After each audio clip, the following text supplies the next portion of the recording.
بسم اللہ الرحمن الرحیم نحمدہ ونصلی علی رسولہ الکریم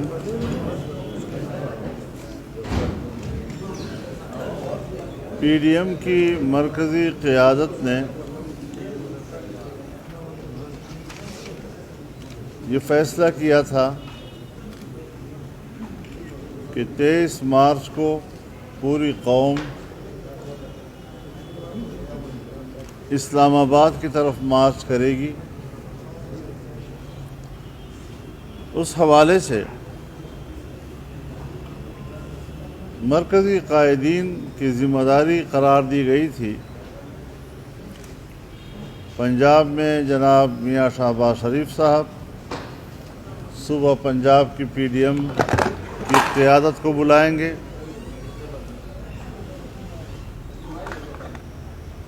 یہاں خیبر پختونخوا میں میری ذمہ داری عائد کی گئی۔ صوبہ سندھ میں جناب شاہ اویس نورانی صاحب کی، بلوچستان میں جناب محمود خان اچغزئی صاحب کی، تاکہ صوبوں کی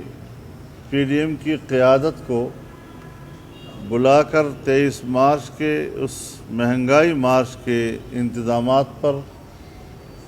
کام شروع کیا جائے، اس کی تیاریوں کے لیے کام شروع کیا جائے۔ آج تمام جماعتوں نے 23 مارچ کے مہنگائی مارچ میں اپنی بھرپور شرکت اور اس حوالے سے اپنے عزم، اپنے ارادے اور اپنے جذبے کا اظہار کیا ہے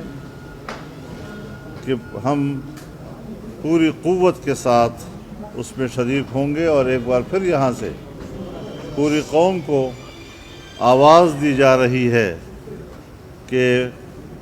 ناجائز حکومت اور پھر نااہل حکومت جس نے ملک کی اقتصاد اور ملک کی معیشت کو تباہ و برباد کر دیا ہے، اور عام آدمی اس وقت مہنگائی کے پہاڑ تلے کراہ رہا ہے، زندگی اجیرن ہو گئی ہے۔ غریب آدمی آج بھی واقع ہوا ہے کہ اپنے بچوں کو گھروں میں قتل کر دیتے ہیں، ان کی بھوک ان سے دیکھی نہیں جاتی، دریا برد کر دیتے ہیں، خودکشیاں کر لیتے ہیں، اور ان کو موت آسان نظر آتی ہے، زندگی ان کے لیے مشکل ہو جاتی ہے۔ ایسی تمام صورتحال سے ملک کو نکالنا یہ اب ایک قومی فریضہ بن چکا ہے۔ اس اعتبار سے یہ بات بھی مد نظر ہے کہ یہاں پر بلدیاتی الیکشن کا ایک مرحلہ مکمل ہو چکا ہے۔ اس مرحلے میں حکمران جماعت کو جو شکست ہوئی ہے، اس کے مقابلے میں اگر جمعیت علماء اسلام کو زیادہ ووٹ ملا ہے تو یہ بھی اپوزیشن کی فتح ہے، اور اس نے ثابت کر دیا ہے کہ عوام اب اس حکومت کو مزید قبول کرنے کے لیے تیار نہیں ہے۔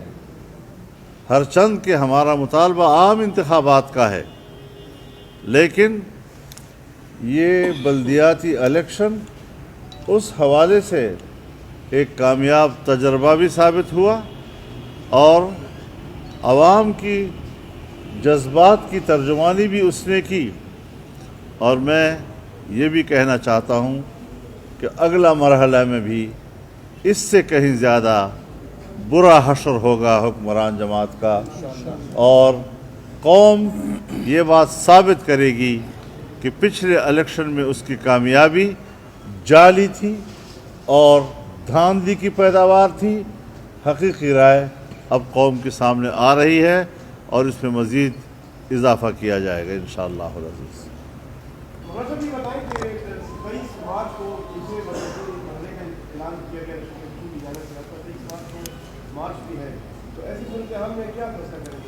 اس میں جو بھی فیصلہ ہوگا، اگر کوئی بات ہے تو مرکزی قیادت ہی طے کرے گی۔ آج صوبائی اجلاس نے اس فیصلے پر عمل درآمد کے لیے اپنے بھرپور عزم کا اظہار کیا۔ مولانا صاحب، آپ بلدیاتی انتخابات میں کوئی شک نہیں کہ آپ کے امیدوار کامیاب ہوئیں گے، لیکن حکومت تیاری کر رہی ہے نئے رولز آف بزنس تیار کرنے میں، جس میں تمام تر اختیارات جو ہیں میئر کے یا چیئرمین کے وہ واپس لے کر ضلعی انتظامیہ کے جو افسر ہوگا یعنی اسسٹنٹ کمشنر اس کے حوالے کرنے کی تیاری کی جا رہی ہے۔ تو کیا آپ نے دیکھا انہوں نے پہلے سے ہی ضلع نکال دیا تاکہ ڈپٹی کمشنر اور ایس پی اور تمام محکموں کے ضلعی عہدیداران وہ بلدیاتی منتخب لوگوں کے ماتحت نہ آ سکیں، اور اب جب ان کو ناکامی ہوئی ہے تو تحصیلوں میں بھی اب نئے قانون کے تحت ایسا کیا جا رہا ہے۔ ایسا انشاءاللہ نہیں ہونے دیا جائے گا۔ اس کے علاوہ میں آپ سے عرض کرنا چاہوں گا اپنے تمام دوستوں کی تائید کے ساتھ کہ جو ابھی قومی اسمبلی میں منی بجٹ لایا گیا ہے، اس منی بجٹ پر کوئی بحث نہیں ہوئی، بغیر ڈیبیٹ کے بلڈوز کیا گیا۔ اسے اتنے اہم قومی مسئلے پہ اس بل کو اسٹینڈنگ کمیٹی میں جانا چاہیے تھا، اسٹینڈنگ کمیٹی میں بھی نہیں بھیجا گیا، ایوان کے اندر بھی اس پر بحث نہیں کی گئی۔ اور میں آپ کو یہ بھی بتانا چاہتا ہوں کہ اب جو ایک نیا بل تیار کیا جا رہا ہے کہ جس کے ذریعے اسٹیٹ بینک کو براہ راست IMF کے ساتھ وابستہ کر دیا جائے گا، اس کے بعد لوگ کہتے ہیں کہ پھر اسٹیٹ بینک حکومت کے مطالبے پر بھی حکومت کو قرض نہیں دے گا۔ تو میں بتا دینا چاہتا ہوں کہ یہ تو آئندہ کی بات ہوگی جب باضابطہ طور پر وہ IMF کے کنٹرول میں چلا جائے گا۔ ابھی جب کہ یہ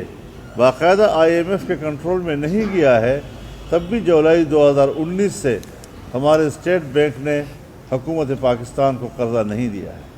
اور جتنے قرضے لیے گئے ہیں وہ کمرشل بینکوں سے لیے گئے ہیں۔ اب کمرشل بینکوں سے قرض لینے کے نفع اور نقصان کے مالکان کا اندازہ